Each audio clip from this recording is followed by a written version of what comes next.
British have exerted a force on a modern world stronger, perhaps, than that of any other group. And yet they live, and always have, on an island barely the size of Minnesota. More perhaps than any other country, England is like the United States in basic attitudes and beliefs. You will find this similarity everywhere, beginning with the strong religious tradition which underpins her national life.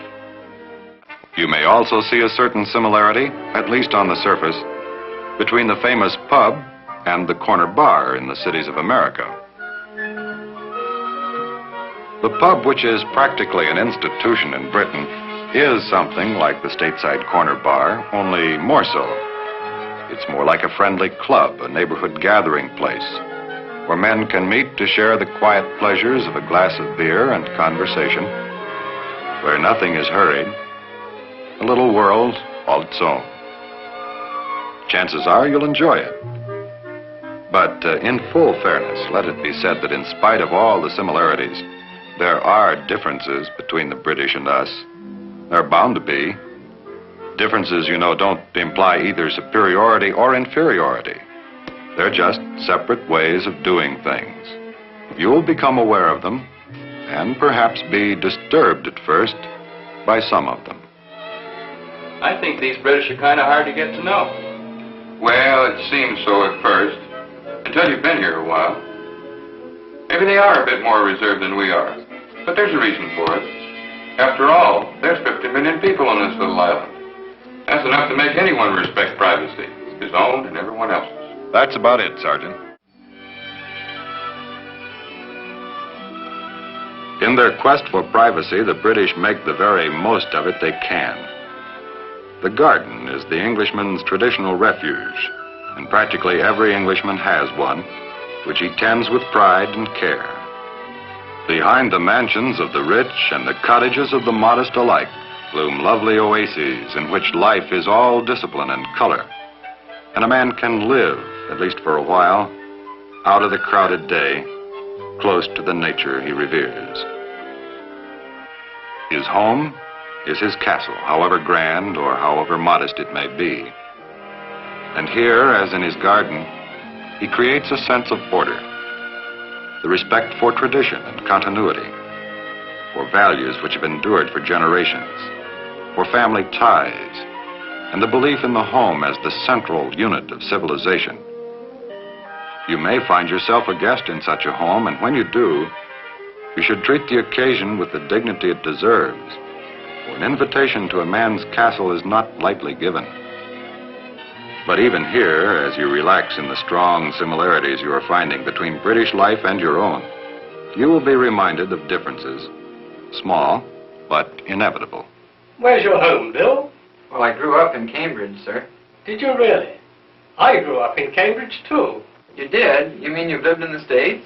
Oh, no. Father means our own Cambridge. We have one here, too. Maybe a bit older than yours. Would you like anything more? More tea, Bill? No, thanks. I'm fine. Can I help you now, Mother? Not just now, thank you, dear. I'll let you know. I'd be glad to help with the beating if I can. With the beating? No, thank you. I can manage. I used to do it all the time for my mother before we got the electric mixer. Electric mixer? Yes. It makes it much easier. Does it indeed? Father thinks that if he ever went to America, he would see one vast gadget factory. Electric beaters. I wonder what they do to the food. The traditional British reluctance to acquire gadgets and mass-produced items is not as strong as it once was. You may still encounter it occasionally, however, but don't let it mislead you.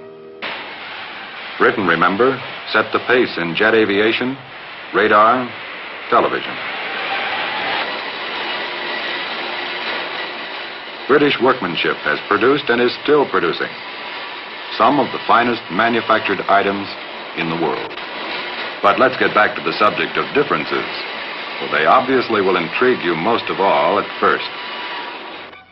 Take money. Now, we'll make no bones about it. The British currency system is a nightmare for the American. The basic unit is the pound, the equivalent of $2.80. Every pound is divided into 20 shillings, worth about 14 cents apiece. Half a shilling is a sixpence. Then there is a 2-shilling piece, and a half crown, which is worth 2.5 shillings. A threepence is half a sixpence. There are 12 pence or pennies to every shilling, and half a penny is called a halfpenny. And half a pound is a 10-shilling note. Prices are also given in terms of guineas, a coin which doesn't even exist, but which is worth 21 shillings. All clear? Good. Next subject. Language.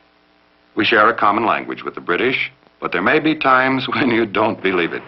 I beg your pardon, sir. Could you tell me if there's a hardware store in the neighborhood? An hardware store, sir? Oh, you mean the ironmongers? I do. I want to buy a garbage can. A garbage can, sir? Now, I think you'll find it's a dustbin you're after. Well, sir, you keep to the near side down to the bottom of the footpath, right round the roundabout, and then it's just past the bull. You can't miss it, sir.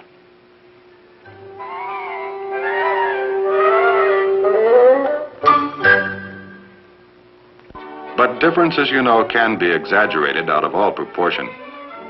Consider the British teapot, poor, overworked symbol of misconception, and an appropriate illustration of how exaggeration can distort reality.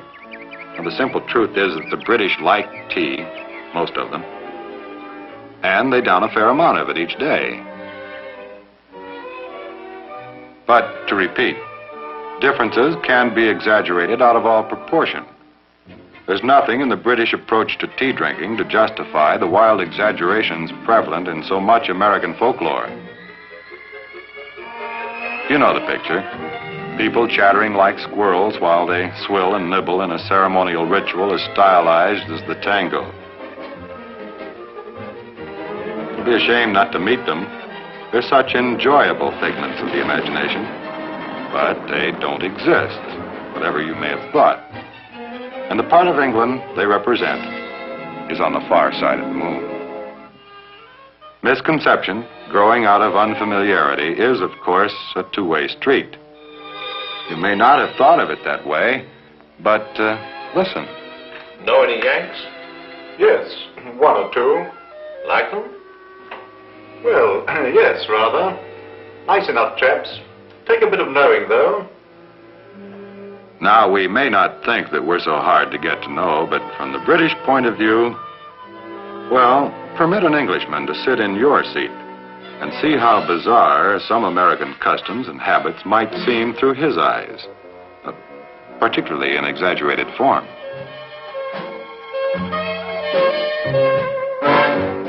And not only sights, but sounds, too. Remember, we are discussing the difficulties of understanding English as the English speak it. But consider what an Englishman might think of this conversation. Come on, Daddy, let's buzz. Cool it, man. Let's cut. That flick don't wait. No sweat, man. We'll split.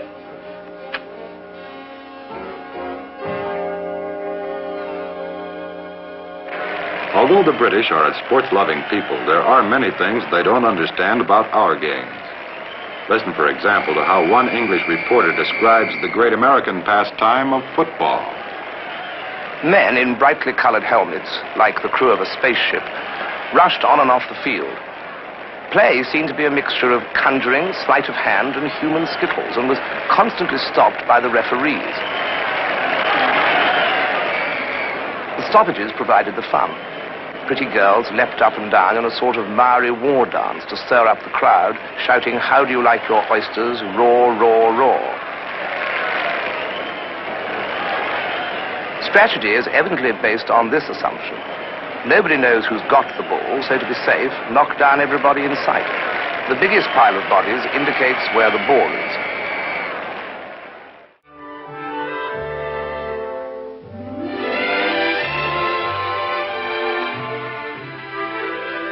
As part of their effort to make the U.S. Airmen's adjustment easier, the Community Relations Advisors in Britain have made an informal survey of the problems which servicemen encounter most frequently.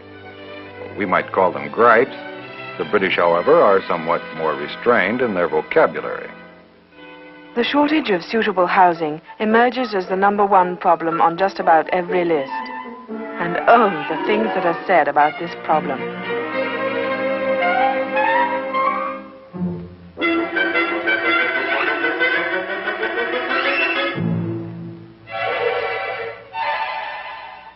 We're joking, you know. Please bear that in mind.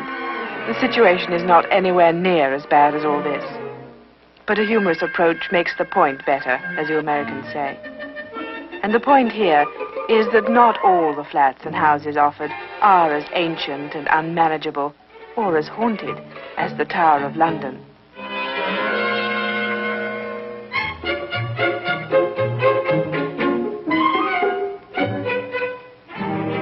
Oh, this is discouraging. Can you bear any more of it?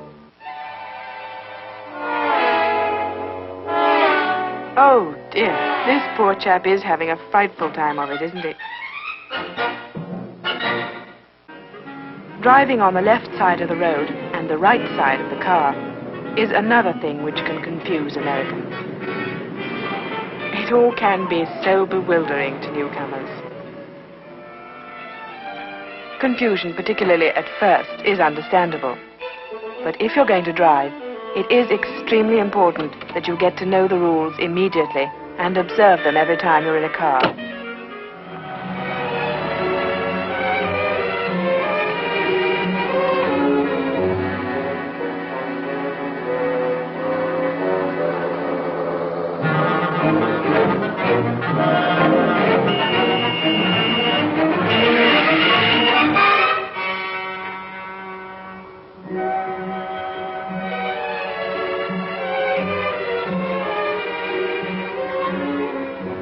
Well, he's learned his lesson. Please, learn yours an easier way. Keep to the left. And guess what another problem is? The weather. Americans don't seem to like it very much. They find it too wet, too often. It's reasonable enough that people might become annoyed by the weather. But now really, there's not a great deal we can do about it, is there? And anyway, to tell you the truth, some of us don't care much for it either.